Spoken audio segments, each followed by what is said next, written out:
Welcome to Biology My Passion. I am Soumya Harikrishna. Today we are going to learn another chapter in chemistry class 9, atoms and molecules.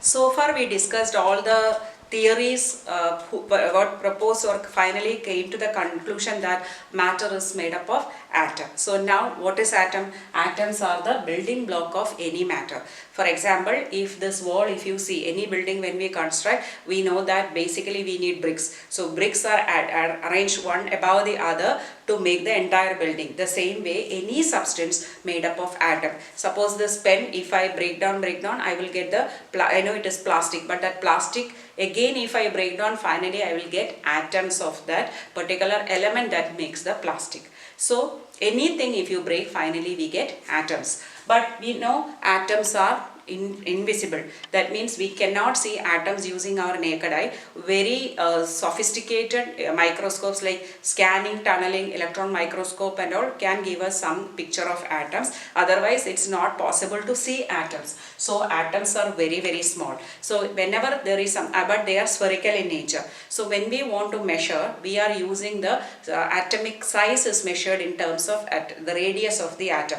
So for that we cannot use meter because it's a long or a big unit. Centimeter or millimeter also will not suffice for that because it is even smaller than that, very small. So we use the unit nanometer. So nanometer means 10 to the power of 9 meter. So 1 meter distance if you have, that you are dividing is a 1, 2, 3, 4, 5, 6, 7, 8, 9. 1 by this much. If you divide that 1 meter, one fraction you get, that is 1 nanometer. So we can say that 1 nanometer is 10 to the power of minus 9 meter, or 1 meter is equal to 10 to the power of 9 nanometer. Okay, so this is a very small quantity. So usually we say it in terms of nanometer. Now coming to the representation of these elements. So once we started finding elements, Dalton proposed certain symbols for representing elements. You can see those symbols here in the picture.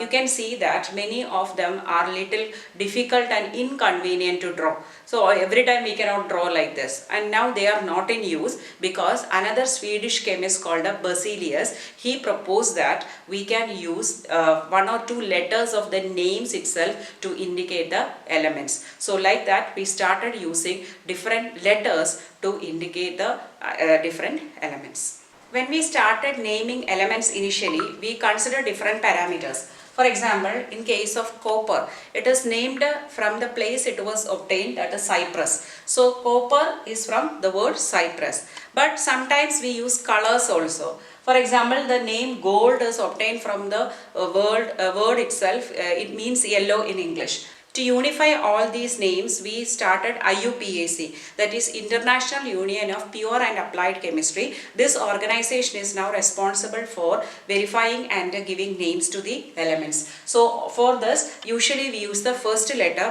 For example, we know that nitrogen, hydrogen, carbon, all these are first letters we are using. But sometimes we may have to use first 2 letters also. For example, aluminium, cobalt. But here you have to remember, whenever we are using 2 alphabets, first only will be written in capital, second one will be small letter. So you should not write CO like this. CO like this shows the carbon and oxygen, which is carbon monoxide. But here it is a single element, cobalt. Cobalt is CO, first 2 letters. Okay. Now first letter and any other letter also can be used. For example, chlorine. So chlorine is a CHLORINE. So we are taking first C and then the third letter, chlorine. Or we can take the example of zinc. Zinc also we are not taking ZI, we take Z and N, zinc. Okay.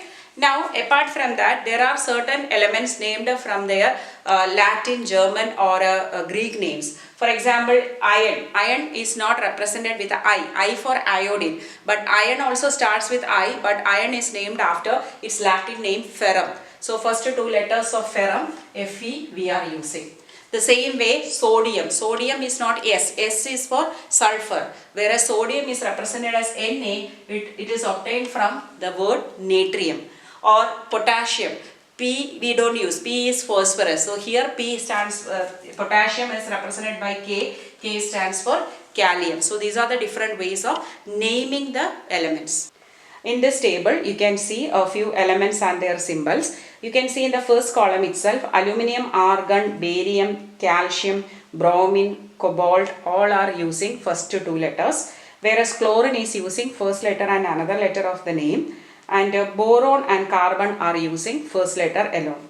Next, copper is Cyprus, we learned copper, Cu, fluorine F, gold Au, hydrogen H, iodine I, iron Fe, ferrum, lead Pb, magnesium Mg, neon Ne, nitrogen N, oxygen O, potassium K, kalium, silicon Si, silver Ag, sodium Na, natrium, sulfur S, uranium U, and zinc Zn. Let's now discuss the existence of atoms. Atoms are small particles, we said. So many times atoms cannot exist independently. So they form either molecules or ions. These molecules and ions, they aggregate in large number to form all the matter that we see around us today. Generally, molecules consist of two or more atoms combined together, or we can say that by a chemical bond or a force of attraction. So usually the molecules are the smallest particle of any substance, means an element or a compound which has all the properties of that particular substance. For example, if I say water molecule is a H2O. So if I take H2O, one molecule, it has all the properties of water. But if I split it into hydrogen and oxygen, that property is lost. So the smallest particle with that property is nothing but the water molecule. But if I say hydrogen molecule, it is H2. Two hydrogen atoms are combined. So if I divide that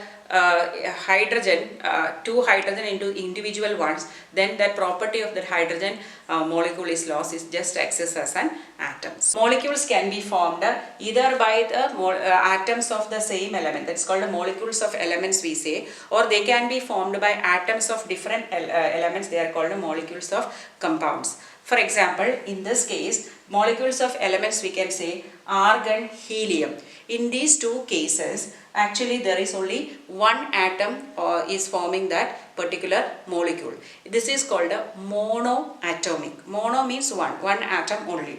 Then oxygen, hydrogen, nitrogen and chlorine, they exist as diatomic, means two atoms of hydrogen should combine to form one molecule of hydrogen.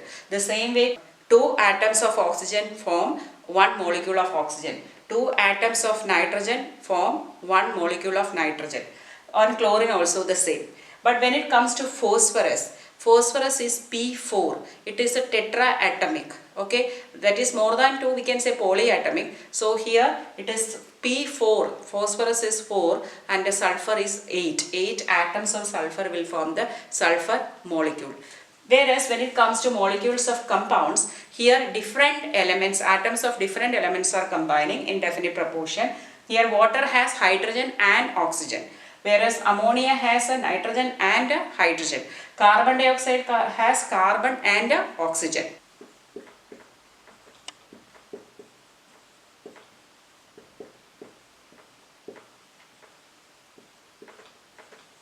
So how will you find out the ratio of hydrogen and oxygen in water molecule?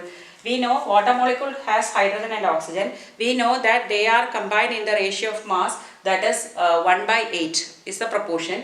Then atomic mass is for a hydrogen it is 1 unit, and for oxygen the atomic mass is 16 unit. So if you divide ratio by mass by atomic mass, here you will get 1/1. Here you will get 8/16, that is 1/2. So we can say that the proportion is 2/1. So we can say hydrogen and oxygen should combine in the ratio 2:1. That is 2 hydrogen to 1 oxygen should be combined in such situation. Another form in which atoms can exist is in the form of ions. Ions are basically charged particles having either positive charge or negative charge. Positive charged particles are called cations. Negatively charged particles are called anions. To remember this, you know cation, T has a plus. So plus is a positive. So that, like that you can remember. Cations are positively charged, anions are negatively charged. So usually one metal and non-metal, when they combine together to form a compound, then these charged species are forming. Usually metals have positive charge, non-metals have negative charge. For example, if I say sodium chloride. Sodium chloride has sodium and chlorine. Sodium is actually metal, so it has positive charge. Chlorine has a negative charge. So ions also sometimes can form polyatomic ions. That is, many charged particles, they come together. We call it as polyatomic ions. In textbook there is a table in which the calcium oxide formation. You know calcium oxide, it is a ratio by mass is 5:2. Then what is the mass of calcium? It is 40 unit, whereas oxygen mass is a 16 unit. So if you calculate this, 5 by 40 and 2 by 16 we will get. 5 by 40 is 1 by 8. This also 1 by 8. So what is the ratio? 1:1. So 1 calcium and 1 oxygen will form calcium oxide. Magnesium sulfide, magnesium and sulfur, the ratio is 3:4. So magnesium, the atomic mass is 24 unit, and sulfur it is 32. So if you calculate 3 by 24 and 4 by 32. So what will we get? Here 1 by 8, here also 1 by 8, 1:1. So 1 magnesium and 1 sulfur will be forming this. One more, if you see, sodium chloride, sodium and chlorine. They are in the ratio 23 and 35.5. Actually, sodium atomic mass is 23, chlorine atomic mass is 35.5. So if you divide both, we will get 1. So 1:1. So 1 sodium and 1 chlorine, sodium chloride we get. Hope you understood these concepts clearly. Please like, share and subscribe to my channel, Biology My Passion. Thank you for watching.